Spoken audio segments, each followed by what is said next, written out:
Hello everybody, Foggy One here. It's been too long since the last video. We're going to be doing something a little bit different today. We're still going fishing, no worry. We actually already went fishing and we're going to show you that soon enough, but we're going to take some items that we collect from the ocean, hopefully lots of fish, and we're going to learn how to incorporate them into our organic garden. Our two inputs that we're searching for is obviously fish, as much fish as we can get, and seaweed and or kelp. And I believe you're allowed 10 pounds of seaweed per person, and I think you have to have a fishing license together. Have to double check that though. All right, let's go fishing.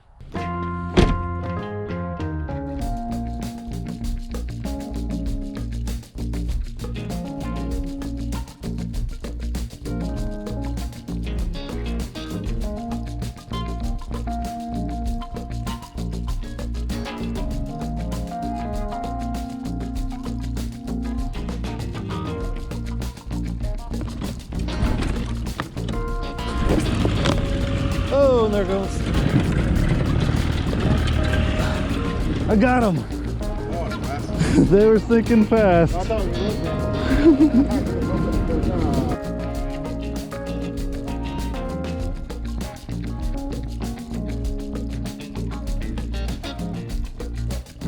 Hey everybody, Foggy One here. It's Father's Day. I'm out here with my dad.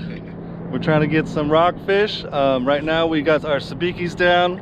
We're gonna take a little time to find some live bait, but we got plenty of squid, so we're not gonna spend too much.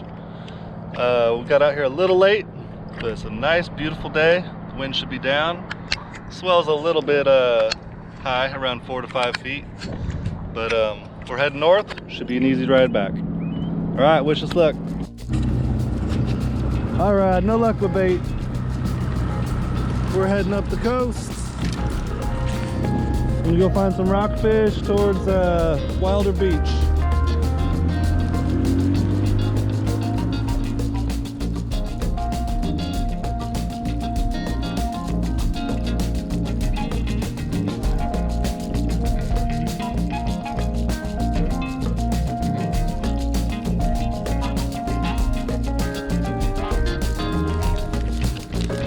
These are Veronicas.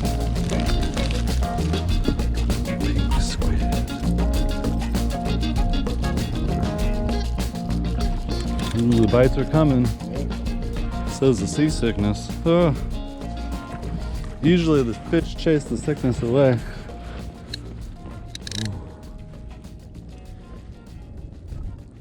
Oh yeah, it looks like something.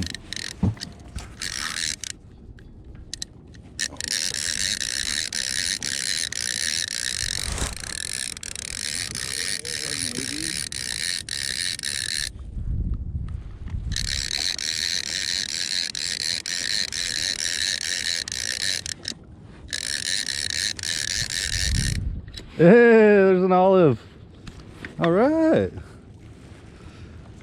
Big enough for anything? Yeah. He's decent.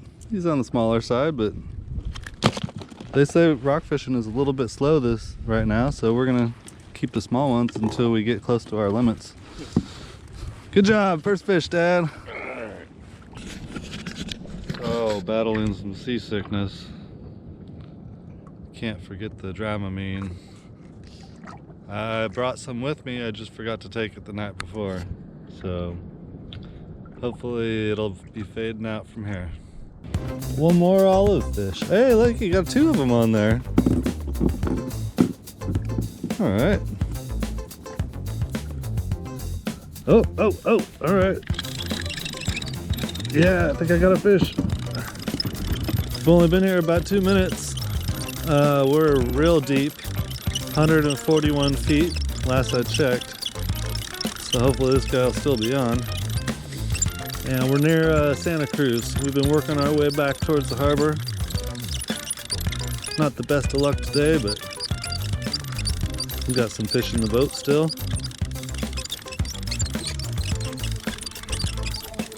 Change the battery.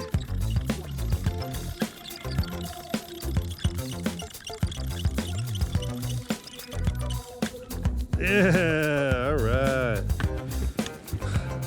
airy.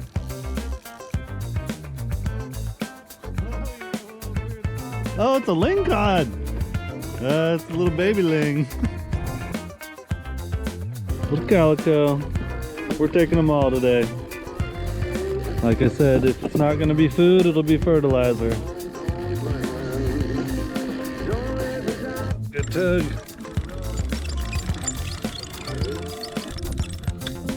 Still there. Big old browner. Alright. So yeah, they don't survive sometimes when you bring them up from real deep.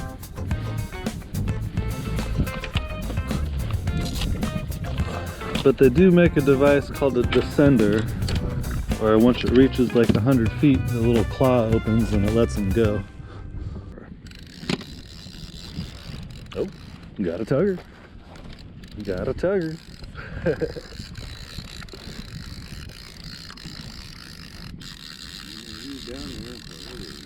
Yeah, we're deep. All right, big old vermilion. Hell yeah. That's the biggest one today. All right, look at that fucker. He's a lot brighter red than that last one. But yeah, they got this rough spot on their chin right here. Supposedly that's how you could tell. That's a good eater. All right, good job. Oh, I got a freaking fish too. All right, it's fish 30.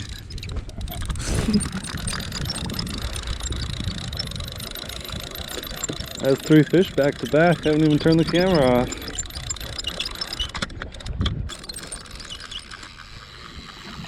There's another vermilion.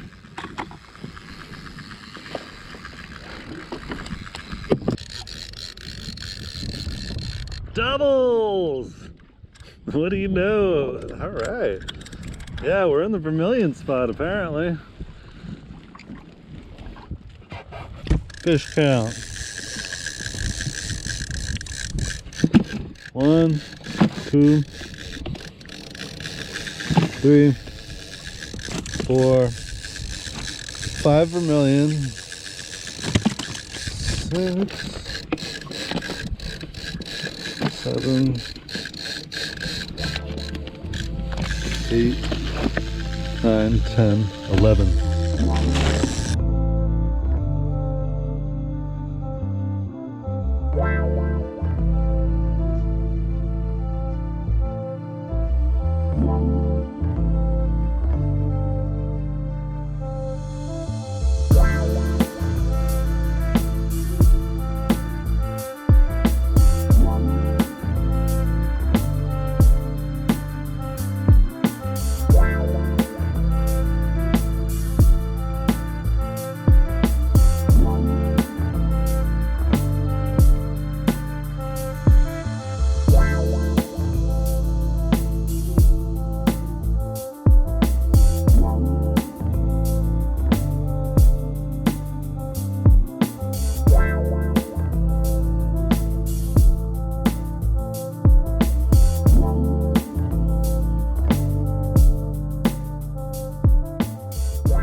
All right, so we got our seaweed and it's right here.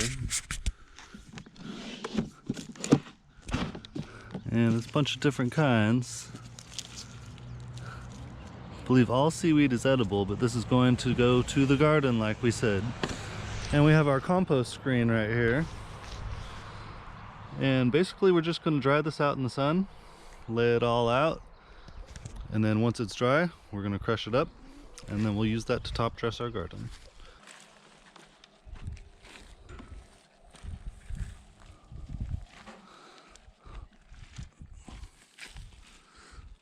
It's really slimy. It's been sitting in there a day or two, so it's probably starting to decompose. It might be best to get to this sooner than later. One other thing that we're gonna do after we lay it all out is we're gonna give it a rinse. Small amounts of sea salt is good for your garden. It contains minerals, but too much salt in your garden will actually kill a lot of the microbial life. And organic gardening is all about feeding your soil. Don't feed your plants. Feed your soil, and it'll do all the work for you. All right, that looks pretty good to me.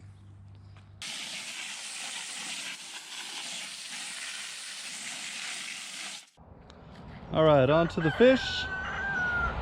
So we're gonna get our bucket ready. We're gonna do this all in a 5-gallon bucket, and I've got a little bubbler attached on top of it. I believe we got that from a fermentation store.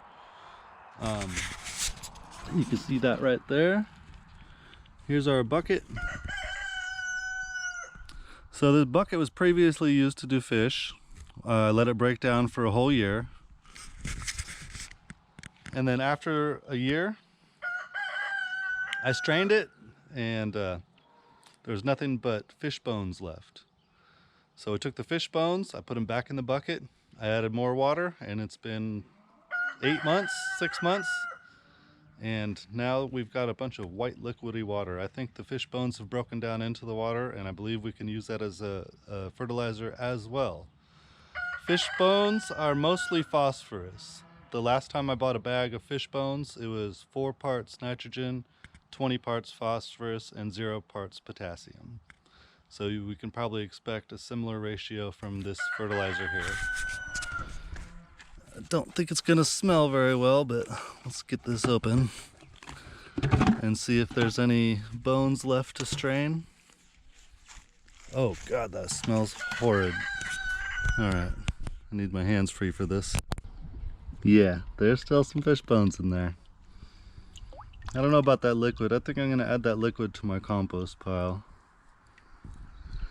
And the fish bones, I think I might dry them out and then do what I'm doing with this kelp actually. And then I can add them to a top dress fertilizer. All right, we're just gonna spread it out on this old pastry box. And sun's pretty intense here. I think one day everything should be nice and crispy dry. Another thing that surprises me is when I came out here, there was tons of flies all over the bag with the fish guts in it. But not a single fly on these fish bones. And they smell kind of funky too. So I guess the flies are pretty much only interested in the meat proteins. And that's already been broken down here. All right, so here's our fish heads, our fish guts, all rock cod. I'm gonna add them to the bucket.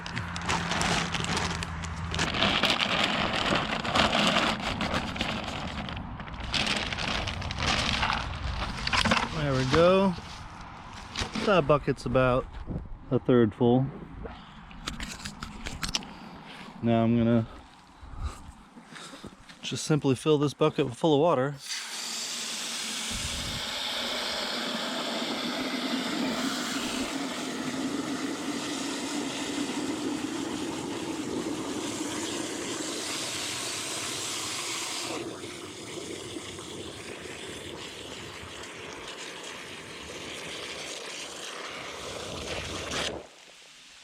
Wow, that's foamy already. So that's about 3/4 full. And now, I did not do this last time, I'm gonna add some Bragg's apple cider vinegar. Just gonna estimate about a cup. There we go. And my reasoning behind this is the vinegar is acidic. So we're gonna make our solution slightly acidic, and that should catalyze the breakdown of the fish, which means we'll get our product finished faster. So instead of waiting a whole year and letting it break down slowly, naturally, maybe it'll only take a few months. We can check it and hopefully get it used this year instead of next year. Alrighty, so now we're gonna resecure our lid.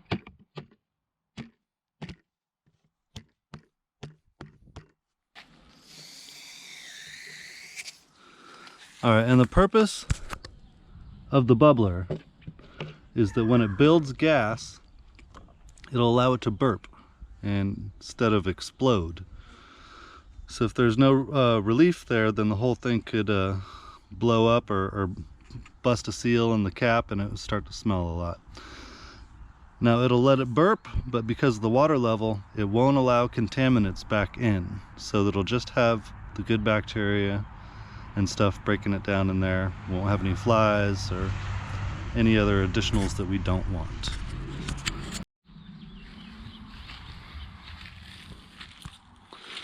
Now we're gonna bring it somewhere nice, somewhat cool and dark. And it's gonna sit here until it is ready. So one other thing I should mention is I am using fish guts and fish scraps. We cleaned all the fish, we kept the meat for food, and that's good and all, but you can actually create a better product by using the whole fish itself. You want to break down all that meat because it's going to add extra protein and extra aminos, and that's going to be real good for your plants as well. All right, and I believe it's the same process. They call that fish hydrolysate, and when you use the trimmings and scraps, they call that fish emulsion. So today we're making homemade fish emulsion. Hopefully we'll get some hydrolysate made in the near future. All right, everybody, that's it for today. Enjoy your gardening, enjoy your food, and I encourage you to grow your own and source your food naturally and organically, especially today when we keep hearing about fertilizer shortages and food shortages. And a couple of my local grocery stores have been closing down. They've been alive and kicking since I've been alive and kicking. It's kind of sad to see. So plan accordingly, everybody, and enjoy what you do. All right, if you enjoyed this, give me a thumbs up, like, subscribe. Till next time. Bye.